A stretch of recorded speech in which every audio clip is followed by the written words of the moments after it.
Bonjour les amis, Marc Maillot encore avec vous, avec quelques versets de la Bible dans la première épître de Jean, premier chapitre, versets 8 et 9. Si nous prétendons n'être coupables d'aucun péché, nous vivons dans l'illusion et la vérité n'habite pas en nous.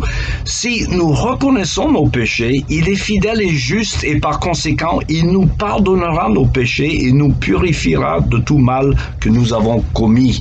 L'autre verset, un seul dans l'évangile selon Matthieu, où le Seigneur Jésus dit « Je ne suis pas venu appeler des pécheurs, des justes par contre, mais des pécheurs. » À la repentance, bien entendu. Qu'est-ce que c'est l'Église? Est-ce que c'est un musée pour les saints ou un hôpital pour les malades? Il n'y a pas très longtemps qu'un ami québécois a fait une réflexion négative au sujet d'un homme que nous connaissions tous les deux et qui commençait à fréquenter notre Église. Or, cet homme, celui qui commençait à fréquenter l'Église, avait des défauts assez flagrants, manifestes pour tous. Et ce qui a poussé l'autre ami à dire « Dis donc, vous ne mettez pas la barre très haute pour être membre de votre assemblée. » Non, tu as raison, j'ai répondu. Pour fréquenter notre Église, la seule qualification, c'est de se reconnaître pécheur ayant besoin du Sauveur. Alors, est-ce que vous qualifiez? Moi, oui. Alors, c'est une grâce, mes amis, de se reconnaître comme pécheur, car c'est ce que Jésus dit. Il est venu chercher les pécheurs et amener les pécheurs à la repentance. Ceux qui ne se croient pas pécheurs, ils se croient pas avoir besoin de repentance. Vous êtes bien d'accord? Alors, d'ailleurs, on se reconnaît pécheur, ça nous amène parfois au désespoir si on ne reconnaît pas la solution à notre problème. Alors, quiconque ait jamais lu le roman d'Albert Camus, La Chute, il sait combien cet auteur était lucide à l'égard de ses défauts. Alors, le personnage central de ce roman, qui s'attribue le rôle, il s'appelle juge pénitent, il est obsédé par le sens de sa propre culpabilité. Il s'est rendu compte de la vérité et de ce que disait Pascal, que toutes nos vertus ne sont souvent que des vices déguisés. Alors, écoutez ce passage assez long, tiré de ce roman, et je le cite. Surtout, ne croyez pas vos amis quand ils vous demanderont d'être sincères avec eux.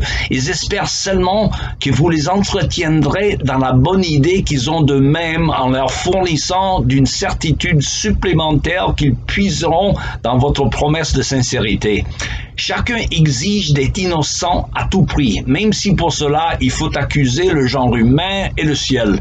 Si vous dites à un criminel que sa faute ne tient pas à sa nature ni à son caractère, mais à des malheureuses circonstances, il vous en sera violemment reconnaissant. Et pendant la plaidoirie, il choisira même ce moment pour pleurer. Il n'y a pas de mérite à être honnête ni intelligent de naissance, comme on n'est sûrement pas responsable et criminel de nature qu'à l'être de circonstances. Et j'ai un petit problème. Alors, mais ces fripons veulent la grâce, c'est-à-dire l'irresponsabilité, et ils s'excipent sans vergogne des justifications de la nature ou des excuses des circonstances, même s'ils sont contradictoires. L'essentiel, c'est qu'ils soient innocents et que leur vertu par grâce de naissance ne puisse être mise en doute et que leur faute née de malheur passager ne soit jamais que provisoire. Je vous l'ai dit, il s'agit de couper au jugement. Fin de la citation. Je pense que les paroles de Camus dans ce roman reflètent d'une grande lucidité. Et d'ailleurs, je vous recommande vivement la lecture de ce roman qui m'avait, j'avoue, bouleversé quand je l'ai découverte à l'âge de 17 ans, avant que je sois venu la foi. Mes amis, nous sommes tous pécheurs, et bien que certains ne le reconnaissent pas, c'est le Saint-Esprit qui nous convainc de pécher. Alors, ça va de soi, ceux qui n'ont pas le Saint-Esprit ne sont pas convaincus de leur culpabilité le plus souvent. Alors, c'est l'œuvre du Saint-Esprit qui convainc les hommes, et donc les autres ne sont pas conscients. Or, on n'accepte pas Jésus comme son sauveur tant qu'on ne sait pas qu'on en a besoin.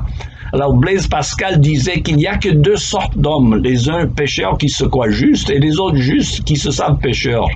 Quant à Camus, je dirais qu'il reconnaissait son péché, mais pas la solution que Dieu nous offre, d'où son sens de culpabilité et de remords qui le torturait. Comment nous pouvons-nous débarrasser de cette culpabilité qui se colle à nos âmes comme le sang qui se colle sur les mains du meurtrier Macbeth dans la pièce de Shakespeare? C'est un thème fréquent dans la grande littérature. Écoutez ces paroles célèbres de Baudelaire, Charles Baudelaire dans son poème Irréparable. Il dit, et je le cite, « Pouvons-nous étouffer le vieux, le long remords qui vit, s'agite et se tortille et se nourrit de nous comme le ver des morts ?» Comme du chêne, la chenille. Pouvons-nous étouffer l'implacable remords? Alors la réponse à la question de rhétorique, je pense, que pose ce vers de Baudelaire, c'est oui, à condition, nous pouvons étouffer le remords, à condition de recevoir le pardon que Jésus-Christ nous offre à tous, à condition seulement de se reconnaître pécheur, de se repentir et de recevoir son offre. Car entre la bonne conscience aveugle et la lucidité affreuse des hommes comme Baudelaire et Camus, il n'y a qu'une seule solution et c'est l'évangile de Jésus-Christ. Il me reste qu'à vous souhaiter une bonne journée et à la prochaine.